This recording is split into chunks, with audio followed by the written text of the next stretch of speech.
हरी चींटी एक ऐसी चींटी जिसकी हमेशा से आसमान में उड़ने की इच्छा थी। वह हमेशा पक्षियों को सुधा निहारती और तितलियों से बात करती कि मेरे पंख कब आएंगे। ईश्वर को शायद ऐसा ही कुछ मंजूर था। एक दिन की बात है, वह पहाड़ी पर बैठी सोच रही थी। अचानक उसका पैर फिसला और वह नदी में जा गिरी। गिरते वक्त भी उसका यही अरमान था कि काश मेरे पंख होते। और अचानक ऐसा ही होता है, उसके पंख निकल आते हैं। वह हक्की बक्की रह जाती है और सोचती है कि ये क्या हुआ। फिर क्या था, उसने उड़ना प्रारंभ किया और खूब आनंद लिया। पंखों के हल्केपन के कारण वह दूर लंबी सैर के लिए निकल पड़ी। वहां पर उसे एक काला भौरा मिलता है और उसे देखकर अचंभित रह जाता है कि यह कैसी चींटी है जिसका रंग तो हरा है और साथ ही साथ उसके पंख भी हैं। ये तो बहुत ही प्रकृति का नायाब नगीना है। क्यों ना इससे दोस्ती की जाए। उसने चींटी से कहा कि मुझे तुम्हारी दोस्त बनना है। चींटी ने हाँ में जवाब दिया और कहा, देखो, यदि तुम्हें दोस्त बनना है तो मेरी मदद करनी होगी और मेरा साथ देना होगा।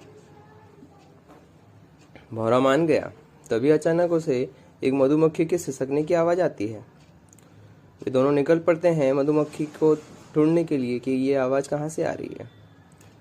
नदी किनारे उसे मधुमक्खी मिलती है और वे उससे कारण पूछते हैं कि क्या हुआ, क्यों परेशान हो। मधुमक्खी बताती है, मेरा छत्ता जल स्तर बढ़ने के कारण डूबने की कगार पर है। मुझे तुम दोनों की मदद चाहिए। भौरा और चींटी दोनों मिलकर मधुमक्खी की मदद करने को तैयार हो जाते हैं और निकल पड़ते हैं मदद के लिए और छत्ते से रानी मक्खी और लार्वा को निकालकर बचा लेते हैं। अब उन्हें आवश्यकता थी एक नए छत्ते की, एक नए घर की। इसलिए वे नए पेड़ की तलाश करते हैं और वहां पर अपना बसेरा बनाने की तैयारी करते हैं। जहां पहले से ही टिड्डों का राज था। टिड्डे ये देखते हैं और नाराज होते हैं। चींटी टिड्डों के सरदार से बात करती है कि देखिए, हमें मिलजुल कर रहना होगा। प्रकृति का नियम है, यदि हम एक दूसरे का साथ देते हैं तो हम ज़्यादा खुश रहेंगे। टिड्डों का सरदार मान जाता है और उन्हें वहाँ रहने की इजाज़त दे देता है। सब मिलकर हंसी खुशी वहाँ रहते हैं और